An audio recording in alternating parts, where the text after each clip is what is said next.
Hi everybody, it's Honest John again. This time I'm coming to you from a hotel room in Macomb, Mississippi, where I'm going to be doing a gig later on tonight. Although by the time this video goes up, I will be home. So this is about independent voters. Now, both the Democrat and the Republican parties have been shrinking over the years as more people decide that they prefer to be not affiliated with either party, to be independent. Now, there are some states where independents can vote in the Democratic and Republican primaries, but in most states they can't. And if you want to influence one of the two major parties, for the most part, you have to be a member of the party. And this makes sense to me. Now, there are states in which you can vote in those other primaries, but there are states that you can't. And that's not voter suppression. As a matter of fact, sometimes it's a defense against people coming in and trying to sabotage the party's chances by voting for a candidate that they perceive as weaker. So having an open primary is not required, and it is not voter suppression if only party members are allowed to vote in those primaries.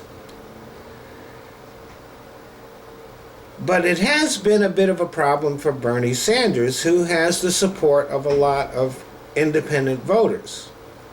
Some of them thought that they could vote in the Democratic primary only to find out that they couldn't. And the Sanders campaign did not do enough to educate those voters or to get them to re-register as Democrats to vote on time. But there are some voters who think they're independents who are not. The technical term for an independent voter is unaffiliated. And since when you register to vote, the boxes that you check out, the affiliation boxes that you check, are in alphabetical order, unaffiliated comes last. Here in California, the first box belongs to the American Independent Party. And a lot of voters have checked that box thinking that they were declaring themselves to be independent voters. But they weren't. The American Independent Party was started by George Wallace during his second run for the presidency. The first time he ran as a Democrat, and of course he was unsuccessful in the primary, so he started his own party, the American Independent Party, and ran for the presidency on a segregationist platform. That party has pretty close to disappeared. It doesn't exist in most states, but it still exists here in California, and it may exist in other states. I haven't looked that up. I'm not sure. But it hasn't changed its philosophy. It is still a racist, segregationist party, and has also adopted xenophobia, homophobia, anti-women, all that. So that's what that party stands for.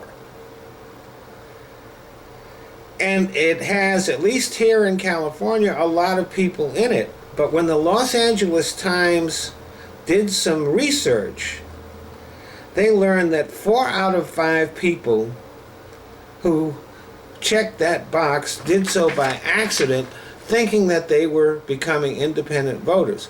We even have some big celebrities that have affiliated themselves with the American Independent Party.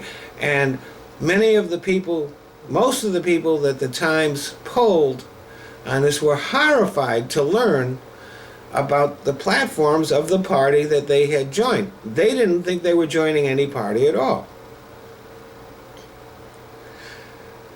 But it might be a good idea for anybody who thinks they're an independent voter to check and make sure that they really are.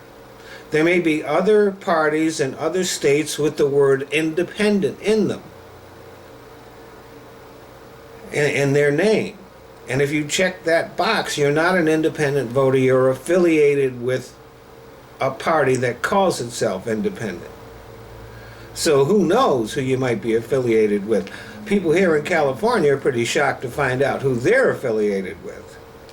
You're only a true independent voter if you check the box that says unaffiliated.